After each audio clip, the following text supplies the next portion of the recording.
The morning sun cast long shadows across the tarmac at Forward Operating Base Kilo, but Lieutenant Colonel Marcus Viper Rodriguez wasn't paying attention to the golden light dancing off the Apache helicopters lined up like sleeping predators.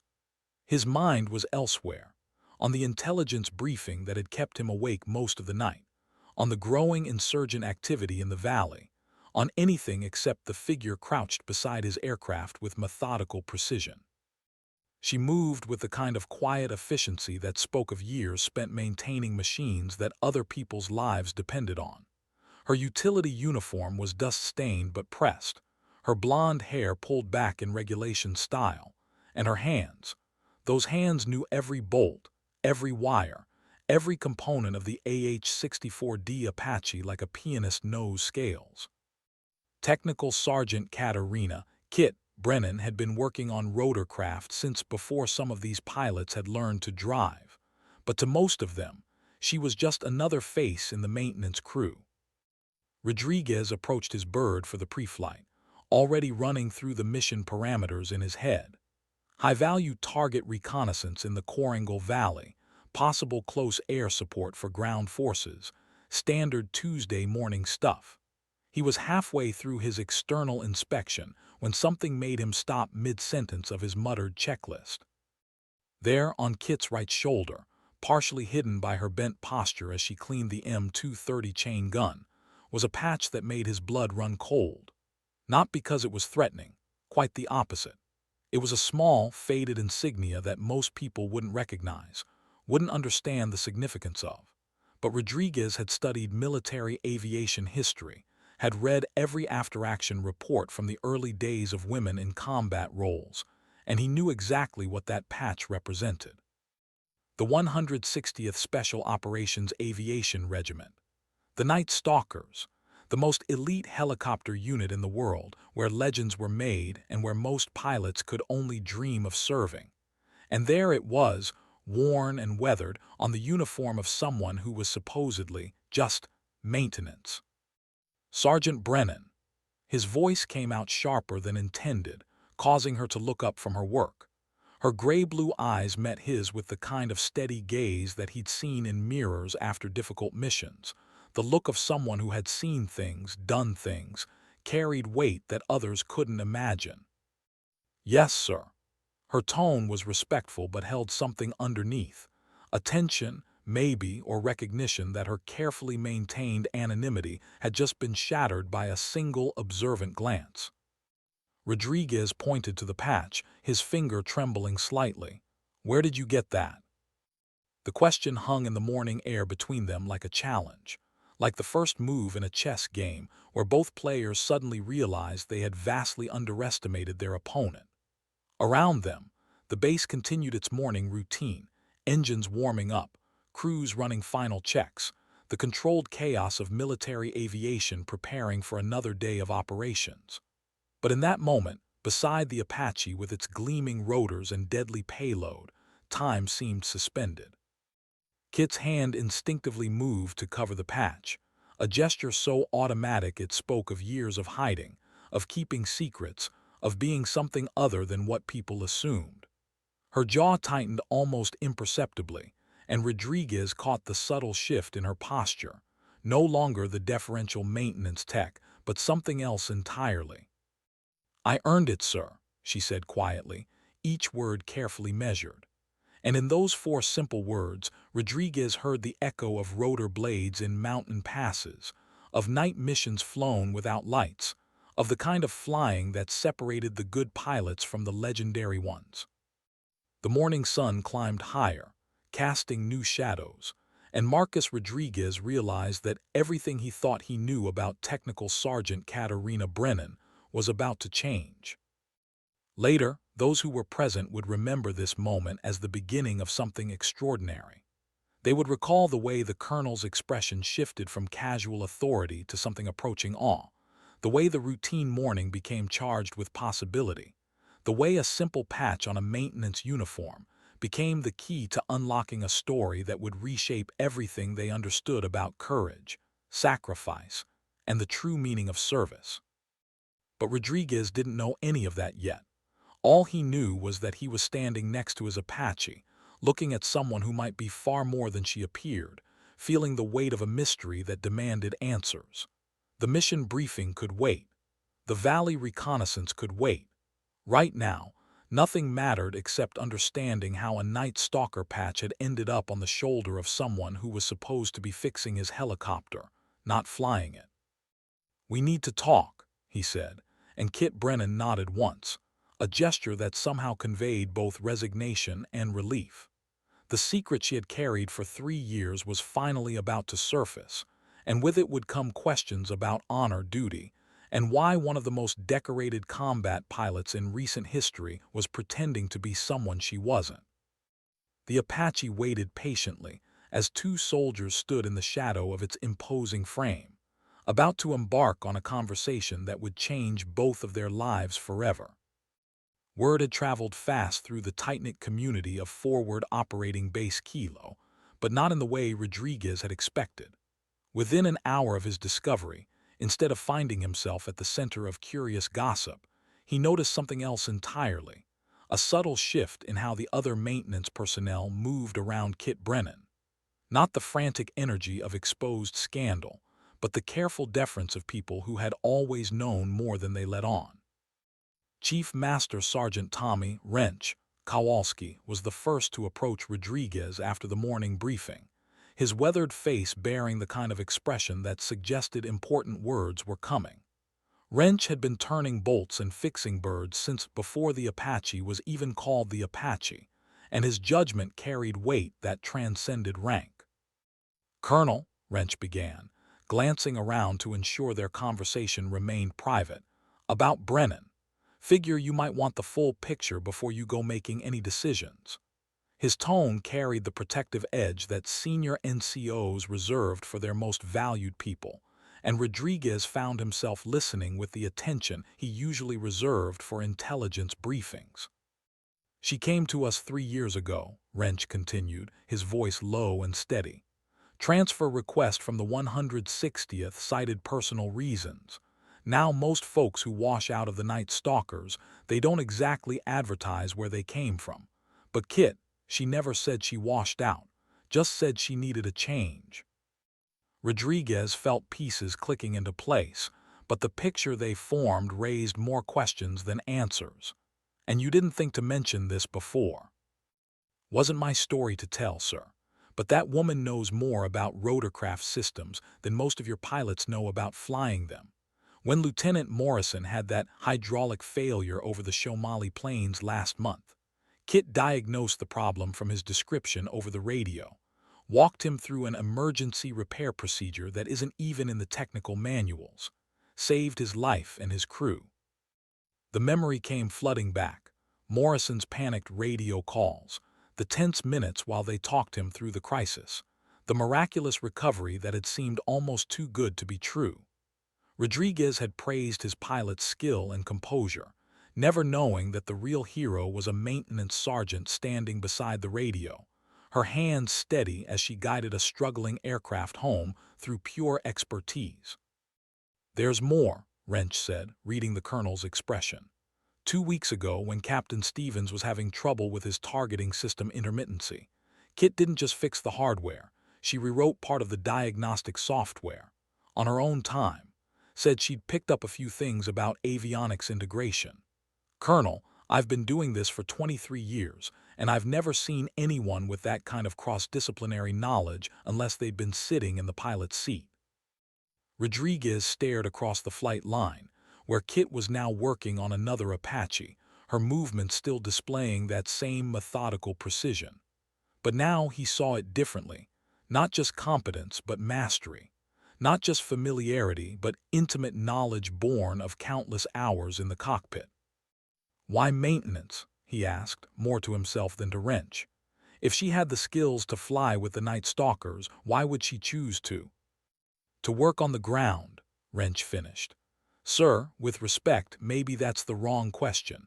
Maybe the question is what happened that made flying impossible for someone who was clearly born to do it." The words hung between them like a challenge, and Rodriguez realized that his simple curiosity about Apache had opened a door to something much more complex. This wasn't just about military credentials or career paths. This was about a person who had walked away from what might have been the pinnacle of her profession and chosen instead to serve in the shadows. "Has she ever talked about going back to flying?" Rodriguez asked. Wrench's smile was grim. "Once. About 6 months ago, there was talk of the unit getting some new aircraft, possibly some of the newer models. Kit's eyes lit up when she heard about it, but then she just shook her head and went back to work. Said some doors close for good reasons, and it's better not to try forcing them open again." Rodriguez began walking toward where Kit was working, his mind racing through possibilities and implications. As he approached, he could hear her humming, something low and rhythmic that took him a moment to recognize as the distinctive sound of rotor blades in flight, an unconscious melody that spoke of muscle memory and dreams that refused to die. She looked up as his shadow fell across her workspace, those gray-blue eyes meeting his with a mixture of wariness and something that might have been hope. "Sir." "Sergeant Brennan," he said carefully, "I think it's time we had that conversation."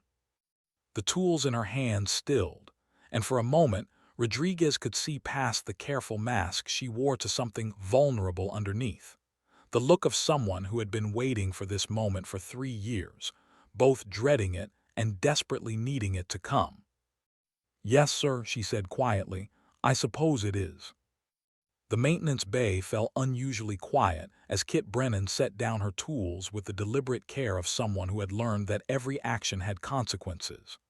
Around them, the familiar sounds of military aviation continued, engines spooling up, crew chiefs shouting clearances, the distant thump of rotors. But between Rodriguez and Kit, silence stretched like a chasm that 3 years of secrets had carved. "The Night Stalkers," Rodriguez began, settling onto a nearby crate to bring himself closer to her eye level. "Leadership 101. Reduce the physical hierarchy when you need to access the emotional truth. That's not exactly the kind of unit you just request a transfer from." Kit's laugh held no humor. "No, sir, it's not." She wiped her hands on a rag, buying time, organizing thoughts that had clearly been rehearsed but never spoken. "The 160th doesn't just let people walk away because they've had a change of heart about their career goals." "So what happened?" The question was simple, but Kit's reaction suggested it was anything but. Her shoulders tensed, and Rodriguez caught a micro-expression that flickered across her features. Pain, quickly suppressed, followed by the kind of resolution that came from accepting difficult truths. "Kandahar Province, October 15, 2019, she said, her voice taking on the flat, factual tone of an official report. "Night extraction mission, high-value target recovery. 2 MH-60s, my bird was primary.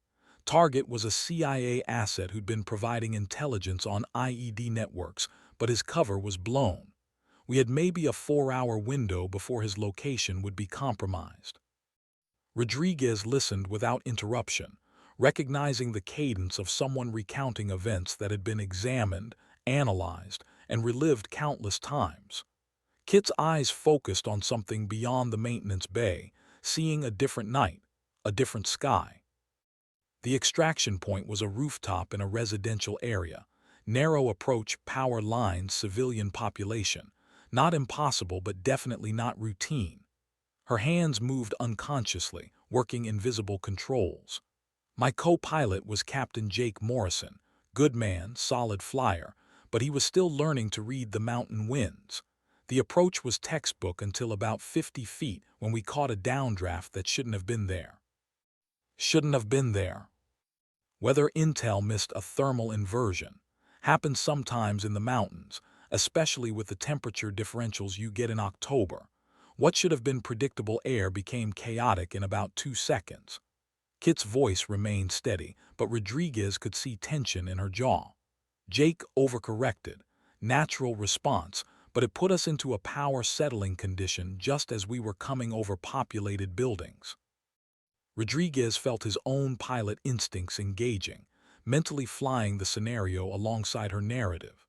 Power settling was every helicopter pilot's nightmare, a condition where the aircraft's own downwash reduces lift efficiency, creating a rapid descent that can be impossible to arrest. In a confined urban environment with civilians below and power lines all around, it was a death sentence waiting to happen. I had maybe 3 seconds to decide, Kit continued. Standard protocol would have been to abort, gain altitude, try a different approach. But our intel said the target would be dead by the time we could set up another run, and there were children in the buildings directly below us. What did you do? What any night stalker would do. I took the controls. For the first time since she'd begun the story, Kit's voice carried a hint of pride. Autorotative entry from 50 feet in a confined space, full power recovery at the last possible moment, touched down on that rooftop with about 6 inches of clearance on all sides. Jake said later he'd never seen flying like that outside of a simulator. Rodriguez could envision the maneuver, the kind of split-second decision-making and stick-and-rudder skill that separated good pilots from legendary ones. The fact that she'd pulled it off spoke to abilities that most aviators could only dream of possessing. So what went wrong? He asked, because something had obviously gone catastrophically wrong. Kit's composure cracked slightly, and Rodriguez saw the pain she'd been carrying for 3 years surface in her eyes. Nothing went wrong with the flying, sir. The extraction was perfect. We got the asset, got out clean, no casualties, mission accomplished. Jake wrote the most glowing after-action report of his career, said I should have been put in for a distinguished flying cross. But Captain Morrison was also the son of Brigadier General Patricia Morrison, and when he got back to base, he was so excited about what had happened, so proud of what we'd accomplished, that he called his mother to tell her about it. Kit's voice became bitter. Told her all about how his female pilot had saved the mission with some incredible flying that had to be seen to be believed. The pieces suddenly clicked into place for Rodriguez, and he felt a sick understanding settle in his stomach. Military politics, institutional bias, the kind of systemic problems that had plagued women in combat roles since the barriers had first been broken down. General Morrison didn't see it as a success story, he said. General Morrison saw it as her son being put at unnecessary risk by a reckless female pilot who was showboating instead of following proper procedures. Kit's words carried the weight of injustice that had been festering for years. She launched an investigation, flight data analysis, crew interviews, the whole 9 yards. Officially, it was about whether proper protocols had been followed during a high-risk extraction. And unofficially, it was about whether women should be flying the most dangerous missions with the most elite units in the military. Kit finally looked directly at Rodriguez, and he saw in her eyes the accumulated exhaustion of fighting a battle she could never win. The investigation found that while my actions had technically been successful, they represented an unacceptable deviation from established procedures that put lives at unnecessary risk. Rodriguez felt anger building in his chest, not at Kit, but at a system that would punish excellence for not conforming to regulations written by people who had never faced the impossible choices that combat presented. You were given a choice, he said, transfer out or face formal charges. Transfer out with a clean record and the understanding that the incident would disappear from my file, or fight it and watch my career get destroyed in the process, while making life difficult for every other woman trying to serve in special operations. Kit's smile was sharp and humorless. They made it very clear that this wasn't just about me, that how I handled the situation would impact other female aviators for years to come. So you took the transfer. I took the transfer, requested assignment to maintenance, figured I could still serve, still contribute just from the ground instead of the sky. Kit picked up her tools again but didn't resume working. Figured maybe it was better this way. Maybe I had been taking unnecessary risks. Maybe I was trying too hard to prove something. Maybe I didn't belong in that cockpit after all. Rodriguez looked at this woman who had sacrificed her dreams to protect other women's opportunities, who had chosen exile over a fight that might have hurt people she'd never met, and felt something shift in his understanding of what courage really meant. The kind of flying skill she demonstrated was rare enough, but the kind of character it took to walk away from everything you'd worked for to serve a greater good, that was even rarer. "Sergeant Brennan," he said quietly, "I think we need to talk about getting you back in the air." Kit's hands stilled on her tools, and Rodriguez saw hope flicker in her eyes for the first time since their conversation had begun. But alongside the hope was fear, the kind of fear that came from having dreams destroyed once and not being sure you could survive having them destroyed again. "Sir," she said carefully, "with respect, that door is closed." "Maybe," Rodriguez replied, his mind already working through possibilities. "But I've found that the military has a way of opening new doors when it needs to. And right now, I think it needs pilots like you more than it needs to protect the egos of generals like Patricia Morrison." For the first time in 3 years, Kit Brennan allowed herself to believe that her story might not be over after all. The evening briefing room at Forward Operating Base Kilo hummed with the controlled tension that preceded every major operation, but tonight felt different. Colonel Rodriguez had called an unprecedented meeting, not just the usual flight crews and intelligence officers, but maintenance personnel as well. The room buzzed with quiet speculation as soldiers filed in, their eyes inevitably drawn to the figure of Kit Brennan sitting in the back row, her posture carefully neutral but her presence somehow electric with possibility. Rodriguez stood at the front of the room, a detailed map of the Coringal Valley displayed on the screen behind him. The intelligence was sobering. A high-value target had been located in a compound that represented every pilot's nightmare: mountainous terrain, hostile air defenses, and an extraction point that would challenge even the most experienced aviators. "Ladies and gentlemen," Rodriguez began, his voice carrying the weight of command, "what I'm about to share with you stays in this room. We have credible intelligence on the location of Malik Hassan al-Zahrawi, the architect behind the recent IED attacks on Supply Route, Florida. He's been responsible for the deaths of 18 coalition forces in the past 2 months." The room fell silent as the gravity of the situation settled over them. Al-Zahrawi wasn't just another mid-level insurgent. He was a strategic target whose elimination could save dozens of lives and disrupt an entire terror network. "The problem," Rodriguez continued, highlighting the target location on the map, "is where he's holed up. Mountain compound at 8,400 feet elevation, surrounded by peaks that rise to over 12,000 feet. Single approach route through a narrow valley with confirmed SAM sites and heavy machine gun emplacements. The landing zone is a space roughly the size of 2 basketball courts, surrounded by sheer drops on 3 sides." Captain Morrison, the same Jake Morrison whose phone call to his mother had inadvertently destroyed Kit's career, raised his hand. "Sir, what's the timeline? Any chance of waiting for better conditions or alternative approaches?" "Negative. Intelligence indicates al-Zahrawi is moving out tomorrow evening. This is our only window." Rodriguez's expression was grim. "I'll be honest with you, this is the kind of mission where everything has to go perfectly.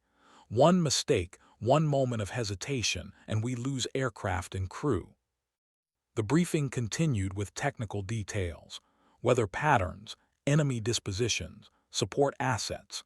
But Rodriguez noticed that several of his most experienced pilots were exchanging glances, the kind of nonverbal communication that spoke of serious doubts about the mission's feasibility. After the formal briefing ended, Rodriguez wasn't surprised when Morrison approached him privately. The younger pilot's face reflected the internal struggle between duty and honest assessment of capabilities. "Sir," Morrison said quietly, "I've flown missions in the Coringal before, but nothing like this. The approach angle alone would be challenging in perfect conditions. Add in the altitude, the defensive positions, and the confined landing zone." He trailed off, not needing to finish the thought. You're saying it can't be done. Morrison hesitated. I'm saying that if we go with standard approaches and conventional tactics, we're looking at acceptable losses in the range of 50%, maybe higher. Rodriguez had been expecting this assessment.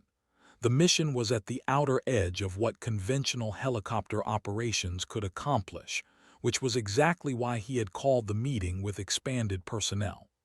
Captain Morrison, what do you know about power settling recovery at high altitude in confined spaces?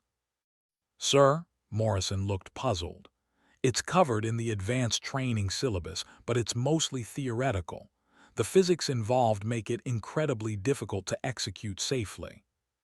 But not impossible. Not impossible, but Morrison's eyes widened as understanding began to dawn. Sir, are you talking about the Kandahar extraction, the one from my old unit? I'm talking about mission requirements that exceed conventional capabilities, Rodriguez said carefully, and about ensuring that our crews have access to every possible advantage. Across the briefing room, Kit Brennan was quietly gathering her materials, preparing to leave with the other maintenance personnel. But Rodriguez called out before she could reach the door. Sergeant Brennan, a moment, please. She turned, and Rodriguez saw that she had clearly followed the conversation between him and Morrison. Her expression showed understanding, wariness, and something that might have been anticipation. Sir, she said as she approached. This mission, Rodriguez said without preamble, requires the kind of flying that exists at the intersection of skill and art, the kind that can turn impossible situations into merely difficult ones. Kit's eyes moved to Morrison, then back to Rodriguez. Sir, I'm not sure what you're suggesting. I'm suggesting that this mission needs a pilot who has demonstrated the ability to execute precision maneuvers in confined spaces under combat conditions. Someone who understands the physics of high-altitude operations and has proven they can make split-second decisions that mean the difference between success and catastrophe. Morrison stepped forward, his expression showing a mixture of respect and determination. Colonel, if you're thinking what I think you're thinking, I want to go on record as supporting it 100%. What happened 3 years ago was wrong, and everyone who was there knew it. Kit Brennan is the best pilot I've ever flown with. Rodriguez looked at Kit, seeing the internal battle playing out across her features. 3 years of exile, 3 years of watching others fly missions she could have executed better, 3 years of wondering if she'd made the right choice in walking away. The problem, she said slowly, is that I'm not qualified on the current Apache systems. The avionics have been upgraded since my time with the 160th. I'd need checkout flights, systems familiarization, weapons qualifications. How long? Rodriguez asked. Kit considered. Normally, the transition would take 2 weeks minimum, but if I worked with someone familiar with both the old and new systems. She looked at Morrison. If Captain Morrison was willing to accelerate the process, maybe we could cut it to a week. You'd have 3 days, Rodriguez said. The mission launches Monday night. The room fell silent as the implication sank in. 3 days to bring a pilot back to operational status on aircraft she hadn't flown in 3 years, preparing for a mission that was already at the edge of what was considered possible. Sir, Morrison said, with respect, 3 days isn't enough time for proper. 3 days is what we have, Rodriguez interrupted. Sergeant Brennan, the question isn't whether we can do this properly. The question is whether you believe you can do it at all.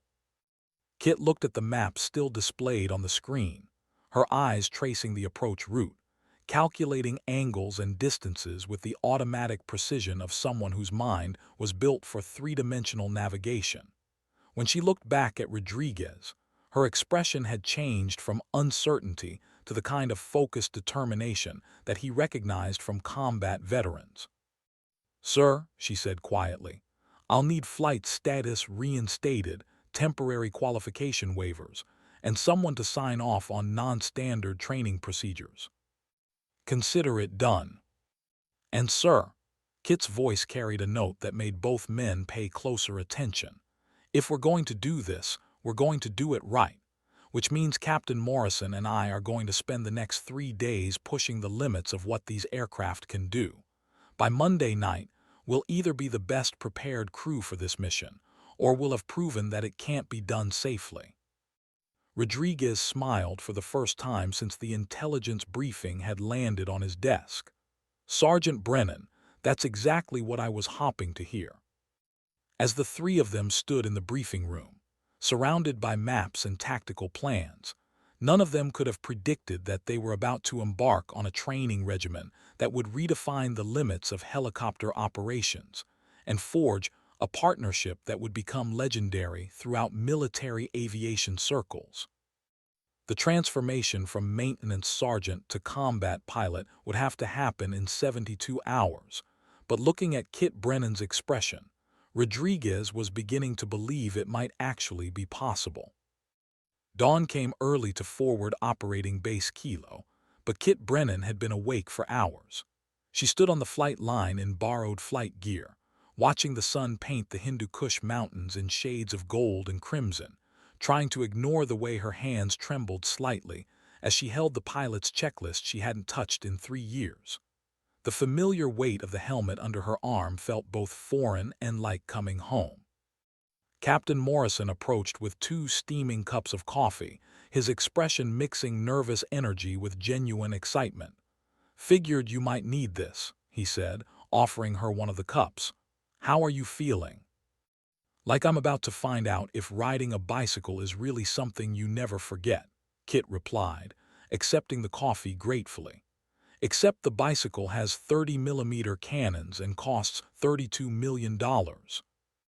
Morrison laughed, but Kit could see the concern in his eyes. The accelerated checkout program they had designed was ambitious to the point of recklessness. 3 days to familiarize her with upgraded avionics systems, new weapons configurations, and modified flight characteristics that had evolved since her time with the Night Stalkers. "The good news," Morrison said, pulling out his own checklist, "is that the basic airframe is identical to what you flew before. The flight controls, power plant, and handling characteristics are essentially unchanged. And the bad news?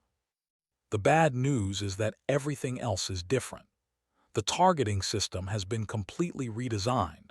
The navigation suite is integrated with battlefield management systems that didn't exist 3 years ago, and the weapons employment procedures have been updated to account for new threat environments." Kit nodded, having spent the previous evening poring over technical manuals and system diagrams. The Apache she had mastered with the 160th had been a formidable weapons platform, but the current configuration was something approaching science fiction. Sensors that could track multiple targets simultaneously, missiles that could engage threats beyond visual range, defensive systems that could defeat incoming projectiles automatically. "The question," she said, watching ground crews perform pre-flight inspections on the aircraft they would be using, "is whether 3 years of working on these systems from the outside gives me an advantage or puts me further behind." "Only one way to find out," Morrison replied. "You ready?" Kit took a long look at the Apache designated for their training flights. The aircraft sat on the tarmac like a predatory bird, its angular lines and weapon pylons giving it an appearance that was both beautiful and menacing. 3 years ago, she would have approached it with the confident familiarity of someone returning to a trusted partner.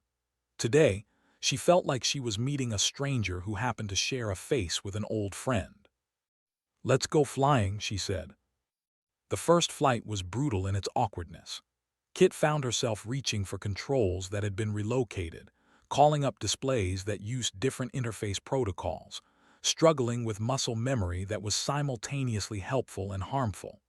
Morrison, occupying the front seat as co-pilot and gunner, provided patient guidance through the radio, but Kit could hear the strain in his voice as she over-controlled inputs and missed standard procedures.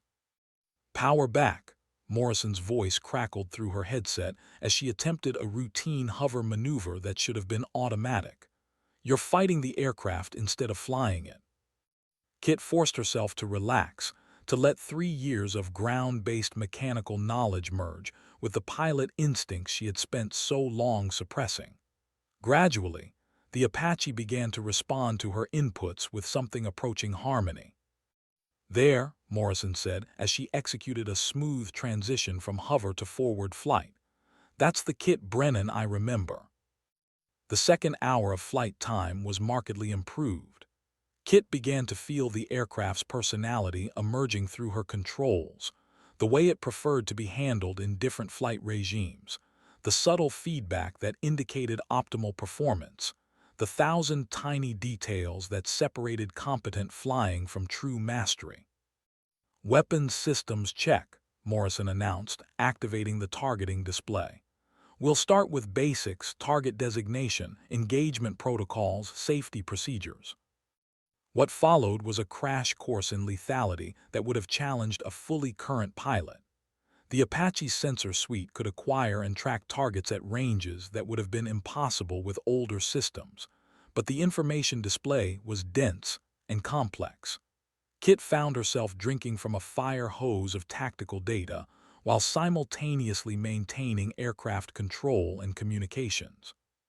"Target 11 o'clock, range 1,400 meters," Morrison called out, designating a practice target on the weapon's range. "Engage with cannon."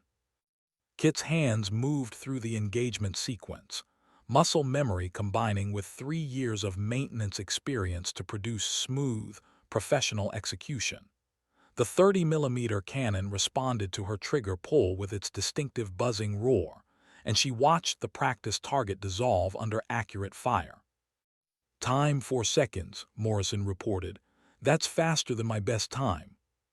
By the end of the first day, Kit had logged 6 hours of flight time and felt like she had been through a marathon. Every muscle in her body ached from the tension of learning, but there was something else, a deep satisfaction that came from returning to work she had been born to do. "How do you feel?" Rodriguez asked during the evening debrief. "Like someone who's been away from home for too long," Kit replied. "The aircraft feels good, but I need more time with the integrated systems. The way modern avionics link targeting and navigation is completely different from what I'm used to." Morrison nodded agreement. "She's flying well, but the tactical employment of weapons systems needs work. It's not a matter of skill, it's a matter of familiarity with procedures that have evolved significantly." "Will 3 days be enough?" Rodriguez asked the question they were all thinking. Kit considered carefully before answering. "For basic proficiency, probably. For the kind of precision we'll need on Monday night."